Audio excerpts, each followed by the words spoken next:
So I finally saw The Flash, and it was fine. That's the movie's problem. A film that was announced in October 2014 when season 1 of The Flash began. Almost 10 years on and $250 million later, you'd expect the most outrageous, fascinating, emotive, cinematic film ever to be released, but instead it's fine. In light of this, is The Flash worth the wait? Does it live up to the hype of the greatest superhero movie of all time, bestowed upon it by some? Not really. The film isn't as awful as Catwoman by a long way, but when your CW show handles the origin tale of your eponymous character with more flair and passion, not to mention better CGI on a far less budget, you know you're in trouble. Although the premise is a very basic version of the Flashpoint story from the Flash comics, nostalgia is used as a smokescreen to cover up many of the faults in the film, and there are many. Before we get into the bad CGI, which according to the director was a deliberate choice, let's have a look at the narrative. Following an early action sequence in which Barry rescues a hospital and a huge number of CGI infants,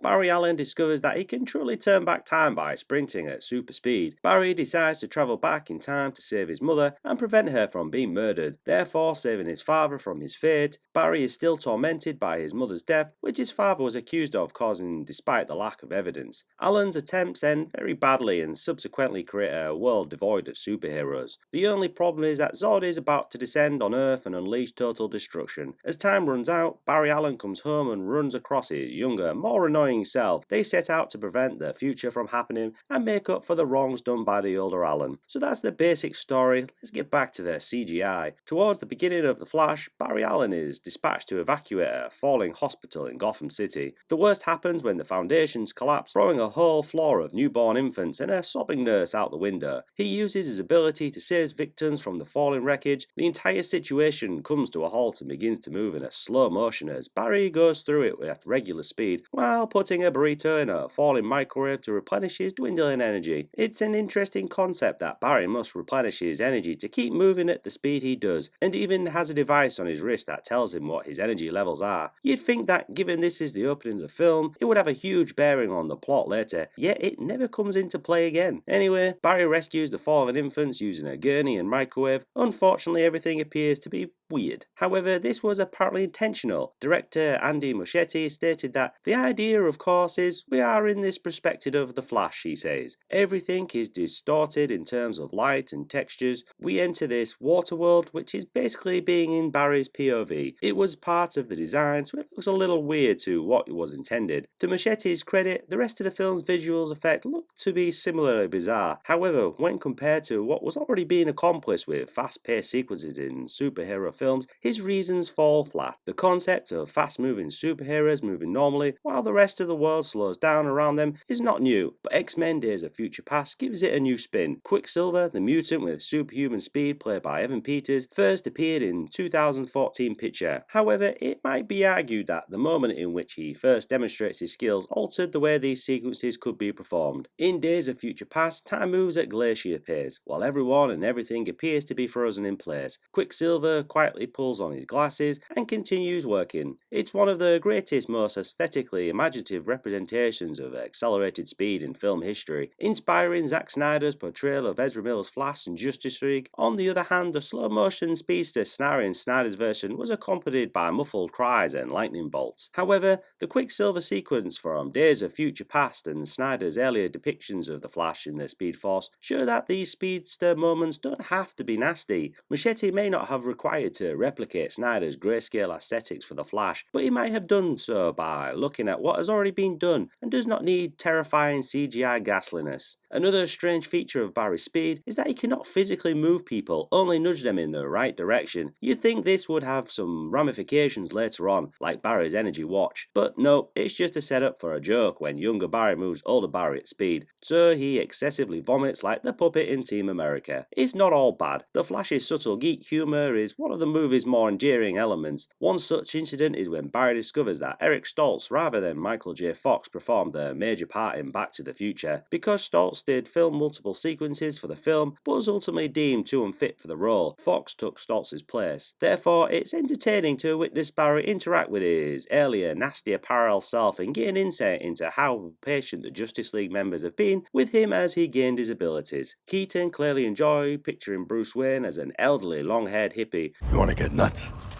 Let's get nuts. Who had long since hung up his cape, only to return to his superhero roots and don the classic bat gear during their confrontation with Zod. Despite having limited screen time, Sasha Calle makes an impressive Kara Supergirl. However, Miller's performance is the film's main focus, and they do a good job in their role, especially in the more emotional scenes that required more nuanced acting. I'm torn about the various cameos, many of which were teased or disclosed long before the film's release, including those of Keaton, Gadot, Affleck, and Jeremy Irons, who played Alfred Pennyworth briefly in Barry's original world. Regardless of how polarizing the Snyderverse is, fans are familiar with and committed to these characters. Fan service is okay. Spider-Man No Way Home is an excellent example of how it should be done. However, this is not always the case. In fact, the scene in which Wonder Woman confronts Barry and Affleck's Batman and a lasso of truth forces them to blurt out humiliating personal details was absolutely cringeworthy. Speaking of blatant fan service, I'm again torn about the film's protracted Speed Force scenario in the final act, in which various iterations of Batman, Superman, The Flash appear in their own universes and begin to clash. We get to see George Reeves' 1950s Superman, as well as Christopher Reeve's Superman thanks to historical footage. We also get to see Helen Slater as Supergirl in the 1980s, Adam West as Batman in 1960s, and Nicolas Cage, my personal favourite, in which Superman confronts a gigantic spider in Tim Burton's ill-fated Superman Lives script. As much as I enjoyed it, I couldn't help but think that the average moviegoer would find it incomprehensible. However, there was one glaring omission: the unmistakable absence of Henry Cavill's Superman. This felt deliberate, so they could finally squash any talk of Henry Cavill coming back as Superman. The presence of Michael Shannon's General Zod, who is essentially a plot device, also appears to be an unusual protagonist choice. A villain from a decade ago in a now-dead universe? Why? Maybe someone in the comments can tell me the answer to this one. In the end, the central contradiction of The Flash is that while its protagonists frequently discuss the need to let go of the past, the film stays inextricably linked to visuals and characters from an era long gone. The most notable of these is Michael Keaton's Bruce Wayne from Tim Burton's Batman and Batman Returns, whose return falls short of the low standard of mawkish emotion set by contemporary multiverse-obsessed superhero movies. The Flash, you see, isn't a bad movie, it's just forgettable. Actually, I enjoyed it for the most part. Failing CGI babies aside, however, The Flash just cannot compete with the tremendous amount of time travel films that have been done about the consequences of changing history. Across the Spider-Verse is rightfully the new gold standards for ridiculous multiverse films, closely followed by Everything Everywhere All at Once. If anything, the hype detached from my enjoyment because I was led to believe it was the best superhero film available, just to be disappointed. It's my goal that by smashing the expectations, you'll have more fun than I did, but in all honesty, it's fine. Not offensive or game-changing, just fine. A sequel has not been rolled out by Warner Brothers, depending on how well the film does at the box office, but by the looks of it now, I wouldn't expect a new Flash movie with Ezra Miller attached, and because the movie's events did reset the DCU's timeline, I suppose we'll see what Gunn has in store for the DCU's rebirth with Superman Legacy in 2025. Well, that's enough rambling for one day.